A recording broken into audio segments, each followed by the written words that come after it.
नमस्कार मंडळी, आज संध्याकाळी मस्त गरमागरम पुरी, श्रीखंड आणि बटाटा भाजीचा बेत होता बरं का. बटाट्याची भाजी करण्यासाठी मस्त असं कढईमध्ये 2 पळी तेल घेतलं, खडा मसाला घातला, एक मोठा कांदा बारीक चिरलेला त्यामध्ये टाकून चांगला लालसर होईपर्यंत परतून घेतला, एक मिरची, 2 बारीक चिरलेले टोमॅटो टाकून तेही चांगले परतून घेतलं, आलं लसूण पेस्ट टाकलं, तेही चांगलं परतून घेतलं, हळद, मीठ, कांदा लसूण मसाला तोही टाकला, चांगलं परतून घेतलं.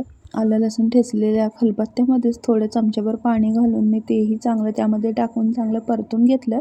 मसाल्याला चांगलं तेल सुटेपर्यंत परतून घेतलं. उकडलेला बटाटा कुस्करून त्यामध्ये टाकला, तोही चांगला परतून घेतला आणि मी बटाटा आणि मसाले मिक्स होऊन मस्त अशी भाजी होण्यासाठी ताट ठेवलं आणि त्या ताटावर थोडंसं पाणी घातलं. पाणी गरम झाल्यावर त्या बटाट्याच्या भाजीमध्ये मी घातलं बारीक चिरलेली कोथिंबीर, कस्तुरी मेथी घालून मस्त असं परतून घेतलं. एक उकळी आलेली आहे, भाजी आपली झालेली आहे. गरमागरम पुरी आणि बटाट्याची भाजी या खायला मंडळी.